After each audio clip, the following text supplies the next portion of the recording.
Assalamualaikum warahmatullahi wabarakatuh. Om Swastiastu, salam rahayu-rahayu tanpa batas buat seluruh sahabat Banyu Iguna dimanapun berada, baik yang di Jawa, di Nusantara, dan di seluruh penjuru dunia tentunya. Semoga panjenengan dalam keadaan sehat, rahayu-rahayu dan kena oah.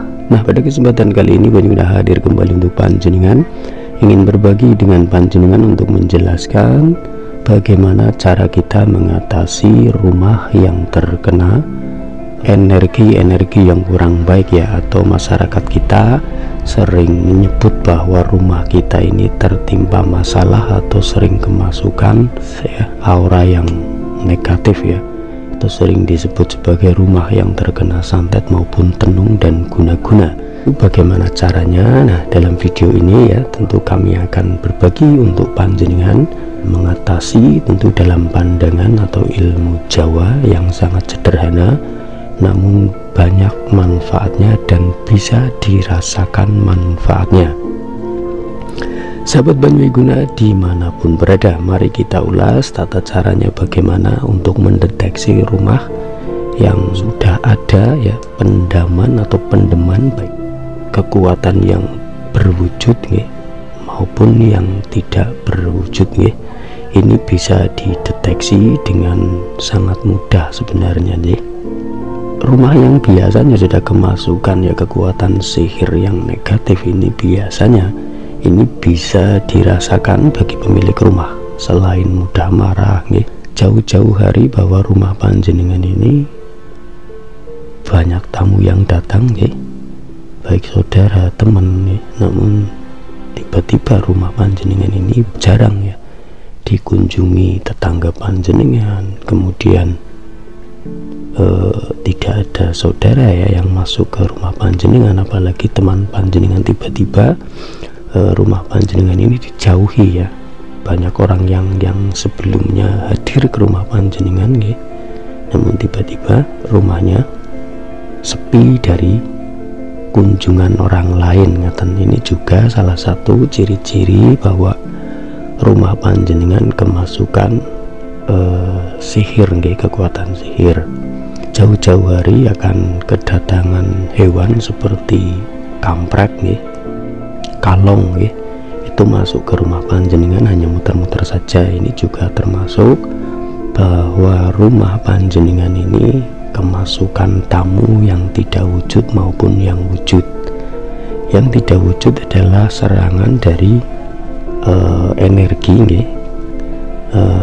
Yang wujud adalah di sekitar rumah panjenengan tentu ada benda yang ditanam ya, tentunya benda-benda sihir nggih, itu di komplek tempat panjenengan tinggal maupun tempat usaha panjenengan.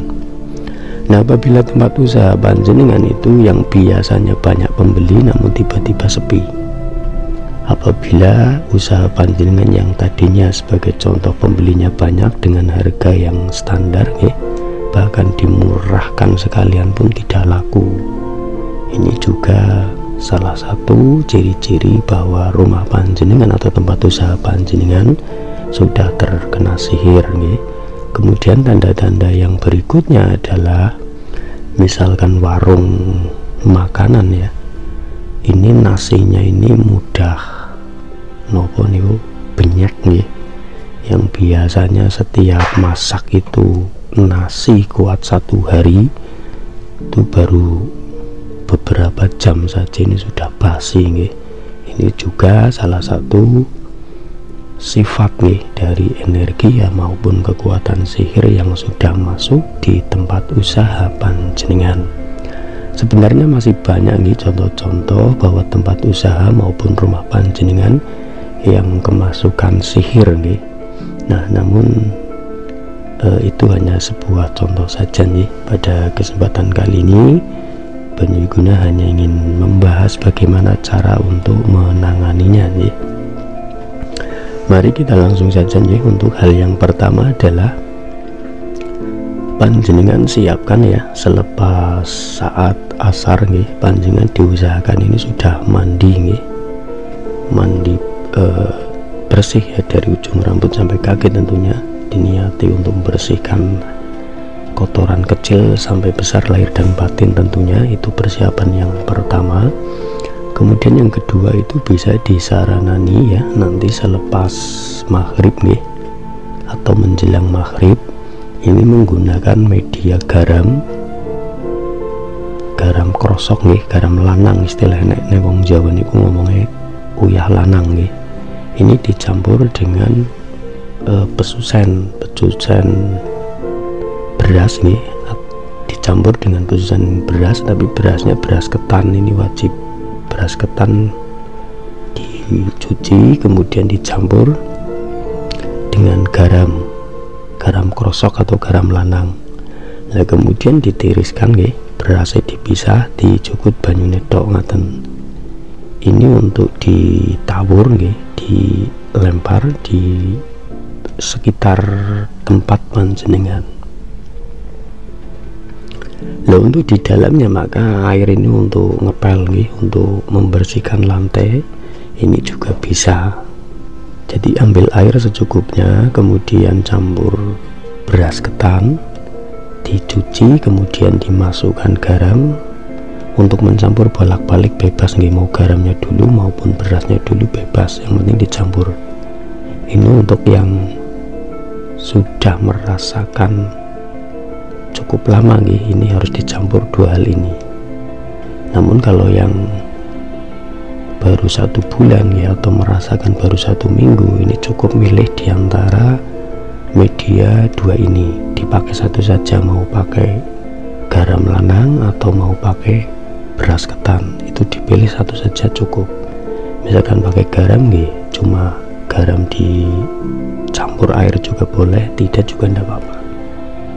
Nah kalau untuk beras ini wajib dicuci, yang dibutuhkan adalah air cucian berasnya ini, yaitu beras ketan. Adapun doanya tentu tergantung keyakinan panjenengan atau disesuaikan dengan agama panjenengan. Tentu bagi orang yang beragama Islam tentu akan membaca bismillah nggih, dan tentu diselaraskan dengan memohon kepada Tuhan, tentu dengan sholat hajat 2 rakaat tentunya nggih, sholat permohonan, kemudian mesuci, kemudian dibacakan sholawat juga bisa, ayat kursi juga bisa nggih. Ini untuk orang yang beragama Islam.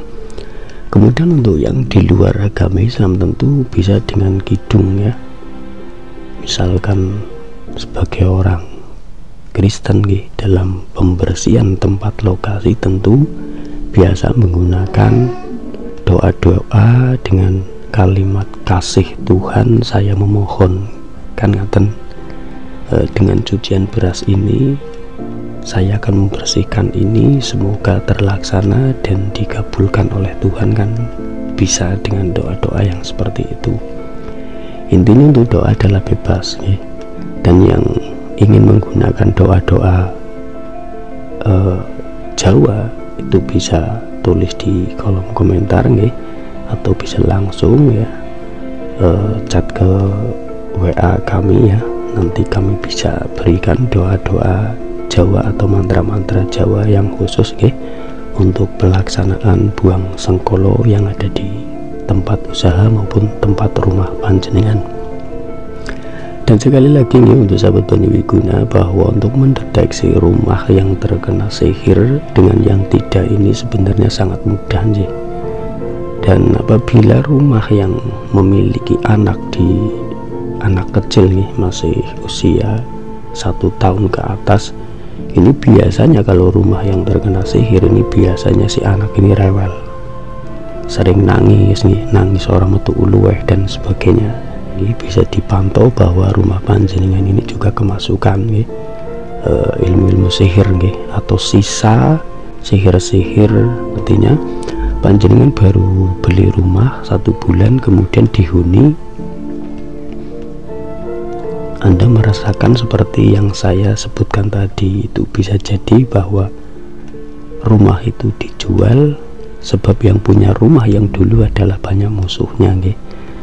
Jadi pernah ditanami atau diserang oleh musuh-musuhnya sehingga bangkrut dan rumah terjual dan dibeli sampean.